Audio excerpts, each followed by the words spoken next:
Oh, Han, andiyan ka na pala. Sakto, ito pala yung baon mo. Ah, thank you, Han. Napakaswerte ko talaga sa'yo, Han. Kasi may asawa kong katulad mo. Sus, nung bola ka pa talaga. O sige na, mag-iingat ka sa trabaho mo, ha? I love you, Han. I love you too, Han. O sige na, Han. Mauna na ako. Baka malate pa ako sa trabaho ko.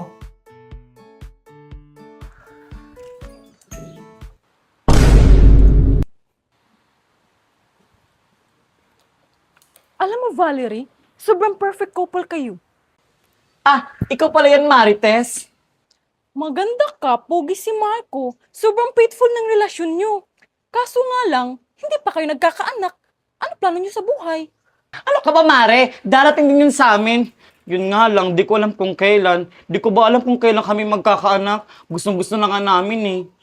Nagpa-check up na ba kayo? Baka sa inyo mag-asawa may problema. Oo, normal naman sabi ng doktor. Siguro, hindi pa talaga binibigay sa amin ni Lord. Ah, basta, ibibigay din sa amin yun. Sana nga, Mare. May 1K ka? Pautang mo na ako, Mare. Pambayad ko na sa bumbay. Darating na kasi yun mamaya eh. Ayun, ganyan tayo eh. Buti na lang mabait ka sa akin. Ito. Thank you, Mare. Napakabait mo talaga. God bless you. Sana magkaanak ka na. O siya, Mare, may gagawin pa ako. Bayaran mo yan, ha? Alam mo ba, pre? Yung anak ko napaka-bibo sa school. Tingnan Oo nga, mo. pre, no, napakabibo naman ng anak mo. Kaya proud na proud ako sa anak ko eh.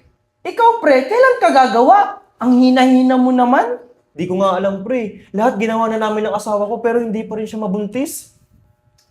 Baka naman may problema sa inyong dalawa. Nagpa-check up na ba kayo, pre? Oo, pare, nagpa-check up na kaming dalawa. Sabi ng doktor, wala naman kaming problema. Pero kailan kayo mag-aanak, pare? Tumatanda na kayo. What if mag-ampun na lang kayo para may anak kayo? Ituring nyo na lang na anak. Ganun din naman yun. Yun nga lang, hindi galing sa inyo. Naku pare, magkakaanak din kami. Siguro hindi pa ngayon. Pero ibibigay din yun ni Lord sa amin ng asawa ko.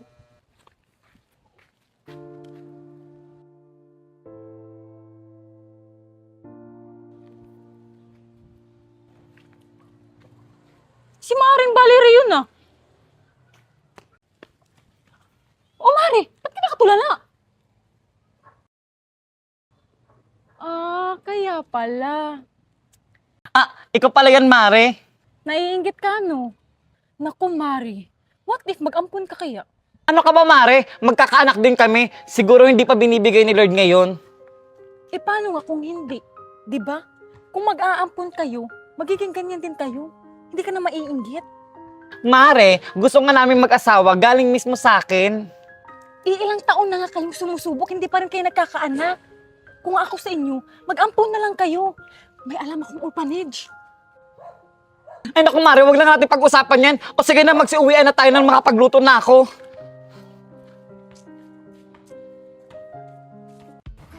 Han! Andiyan ka na pala, Han. Mukhang masaya ka ngayon, ha. Sakto luto na yung paborito mong ulam. Kasi yan, na-promote na ako sa trabaho. Isa na akong supervisor! Talaga, Han. Ang galing-galing talaga ng asawa ko. Alam mo ba, Han? Sabi ng mga katrabaho ko, kapag nabuntis ka daw, magpapalit yun sila. Naku, Han, siguro pag nabuntis ako, sa simbahan agad ako tatakbo at magpapasalamat kay Lord. Ako syempre, sa sobrang saya ko, tatakbo talaga ako sa labas at sisigaw ko na, buntis na ang asawa ko! Sus, asawa ko. O sige na, Han, kumain ka na. Magpakabusog ka, ha?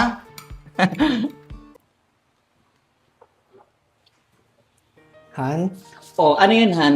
mamaya ka na maghugas. Ay, naku, Han, alam ko na yan. Gagawa tayo ng bata. Sige na. Ano ba, Han? Nakikigati ako. Sige na. Ano ba?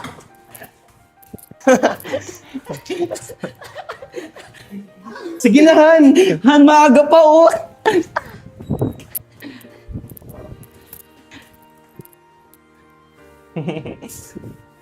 Han! Han, what if mag-ampon tayo? Han, mahirap na magtiwala ngayon. Malay mo, paglaki ng bata, kunin sa atin ng magulang. Marami pa naman ako napapanood na ganyan. Han, idadaan naman natin sa legal para walang habol at hindi naman tayo basa-basa mag-aampon. Ay, si Kumare, may alam daw siyang orphanage. Sige Han, tapusin lang natin tong buwan na to. Pag hindi pa talaga, mag-aampon tayo. O sige Han, pag nag-ampon talaga tayo, ipaparamdam ko talaga sa kanya na hindi siya ampon. Siyempre naman! Ano Han, isa pa? Marco! Ano ba, Han? Ate, namamalimos po. Pangkain lang po. Gutom na po kasi ako. Naku, Diyos ko, nakakaawa ka ng bata ka. O ito pagkain, magpakabusog ka ha. Pasensya ka na, ayun lang may pagkain meron ako. Oh, dahan-dahan, baka mabulunan ka. Asa ba yung mga magulang mo? Bakit palaboy-laboy ka dito? Wala po akong mga magulang. Patay na po sila. Ah, ganun ba? Nakakaawa ka sarap namang naman bata ng ka. pagkain niyo po. Wala ka bang kapatid? Or ka mag-anak? Nag-iisa po kasi akong anak.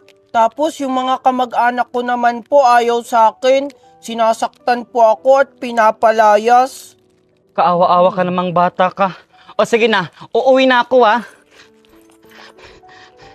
O ito, pambili mo to ng pagkain ha. Maraming salamat po. Huwag mo yung gagamitin sa masamang bagay ha. Ibili mo yan ng pagkain, okay? Ang swerte siguro ng anak nyo kasi napakabait nyong ina. Pagpalain po kayo ni Lord. Wala nga akong anak eh. Ano po? Ah, oo, maswerte talaga magiging anak ko. Ng anak ko. O siya, uuwi na ako. Mag-iingat ka ha. O sige po, maraming salamat po sa inyo. Malaking tulong na po nito sa akin. Walang anuman, basta magpakabuti ka ha. O siya, uuwi na ako. Sige po. Ang bait talaga ni ate, binigyan ako ng pera. Hala! Hala, kay ating pera to, nahulog niya.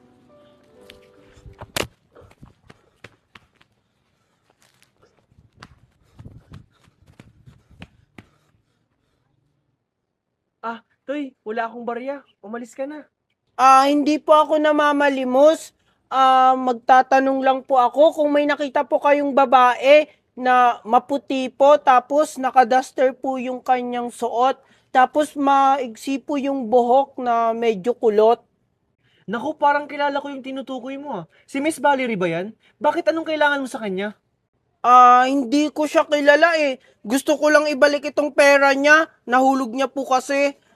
Kilala ko yan. Doon yung bahay nyo, yung block yung gate. Ganun po ba? Sige po, maraming salamat po. Tao po! Wait lang po. Tao po! Sino yan? Hello po! Natatandaan niyo pa po ba ako?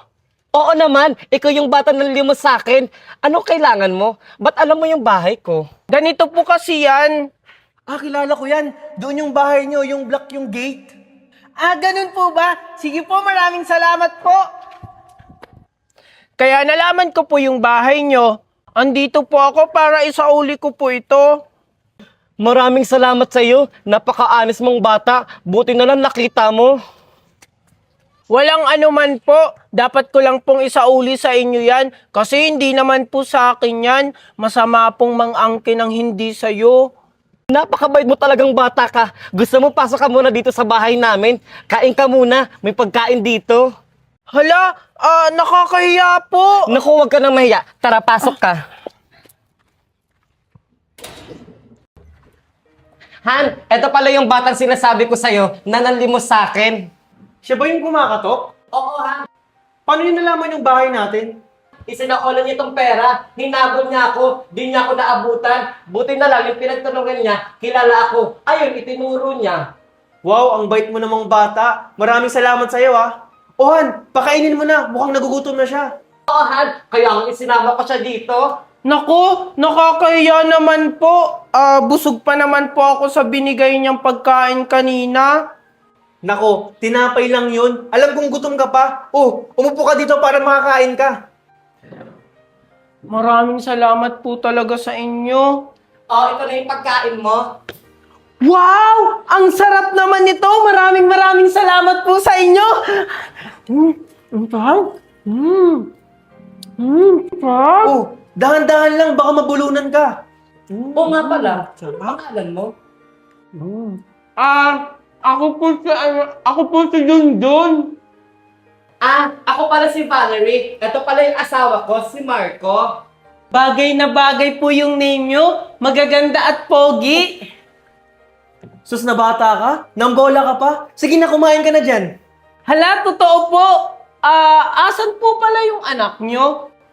Siguro po pumasok siya sa school kaya wala siya dito. Ang totoo niyan, wala pa kaming anak. Hindi pa kami binibigyan eh. Alam mo, Junjun, pag nagkaanak kami, gusto namin katulad mo, mabait at honest. Oo nga, Junjun. Sobrang bait mong bata. Nako, sigurado po ako mabuting bata yon kasi ang babait nyo po. Alam mo, Junjun, bagay kang maging anak namin. Oo nga, Junjun. Di ba wala ka ng mga magulang at wala ka ng matitirhan? Pwede ka namin ampunin. Ano po? Talaga po? Aampunin niyo po ako? Maraming salamat po sa inyo. Alam mo, kami dapat ang magpasalamat sa'yo kasi hulog ka ng langit, Junjun. Sobrang gaan ng loob namin sa iyo, Junjun. Dumating na rin yung hinihiling namin sa Panginoon. At ikaw yun! Simula ngayon, Junjun, anak ka na namin.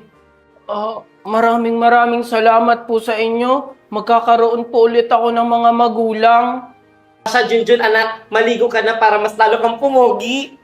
Sakto, wala akong pasok ngayon. Pupunta tayo ng mall. Ipamimili ka namin ng mga gamit mo doon. Talaga po? Excited na po ako? O sige po, maliligo na po ako. Diyan yung CR, Junjun. Hans, sobrang saya ko ngayon. Natupad na yung pangarap ko.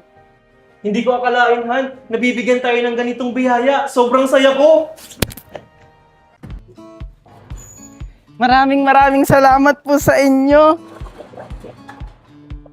Excited na po akong suotin itong mga pinamili natin. Walang anuman anak, Junjun. Lahat ibibigay namin sa'yo. Ituring mo lang kaming magulang. At saka kailangan mo yan kasi wala ka pang gamit. Sigurado ako, pupogi ka dyan lalo sa mga pinamili natin. O tara na, maglilinis pa ako na magiging kwarto mo, Junjun. Sige po. Excited na akong buksan. Sino yung batang kasama ng mag-asawa? Hoy, Mare! Sino yung sinisilip-silip mo dyan? Yung mag-asawa ni Valerie at Marco. O anong meron sa kanila? Kasi Mare, nag-shopping sila. May kasama silang bata. Ano? Siguro, sinubukan na nila mag-ampon. Siguro nga Mare. Saan kaya galing yung bata? Alam mo, itanong na lang natin pag nakita natin si Valerie. Wow! Ang ganda talaga nito! O ayusin mo na dyan ha, itatapon ko lang to. Oh, Mare, andyan pala kayo? Hi, Mare! Sino nga pala yung kasama mong bata kanina? Oo nga, Mare. Sino pong kausap nyo, ate? Mama, okay? Mama Valerie. Ikaw? Bakit? Kilala mo siya? Hindi. Pero di ba ikaw yung batang madungis na nagtanong sa akin nung nakaraan? Oo, ako po yun. Mama, siya po yung sinasabi kong siya yung nagturo ng bahay nyo. Ganun ba? Maraming salamat sa'yo, Mare, ha? Inampun mo yung batang yan? Ipulubi yan eh. Yak! Ew! Ano ka ba naman, Valerie? Sa dami-daming aampunin, sa pulubi pa talaga? Kaya nga. Hindi ka naman nagsasabi. May alam kaming orphanage, di ba, Mare? Alam niyo mga Mare, kahit saan pa siya galing, aampunin ko siya dahil mabuti siyang tao. Hindi katulad nyo, kahit saan kayo manggaling, walang mag-aampun sa inyo. At least, hindi kami pulubi, katulad ng ampun mo. Oo nga! Hayaan mo na sila, anak. Tara na, pumasok na tayo sa loob.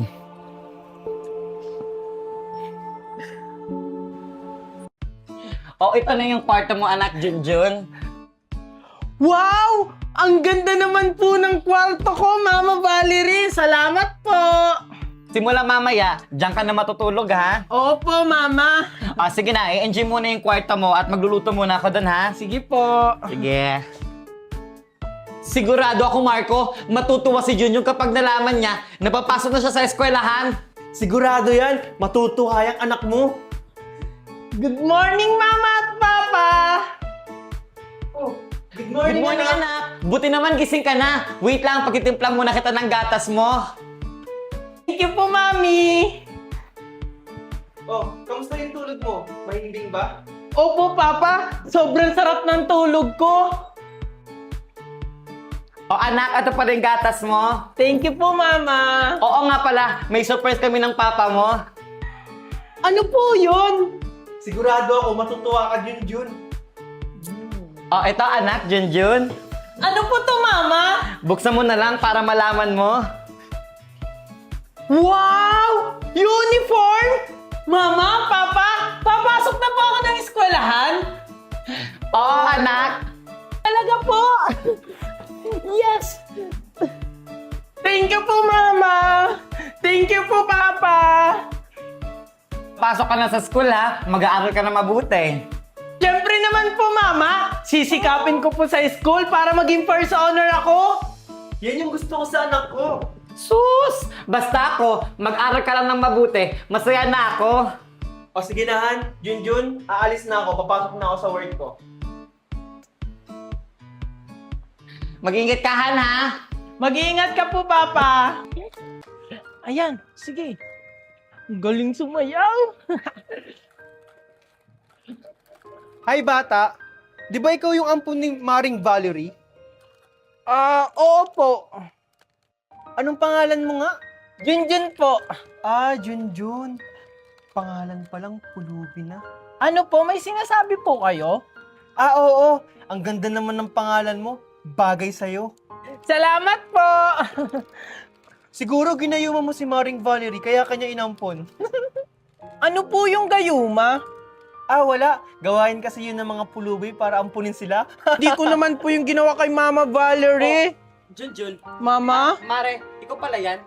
Hi, Mare. Kausap ko nga pala yung anak mong pulubi. Alam mo Ursula, unahin mo kaya muna yung mga gawain bahay mo bago ka makipagchismisan. Totoo naman nang pulubi yung anak-anakan mo. Tara na anak, pumasok na tayo sa loob. Hayaan na natin siya.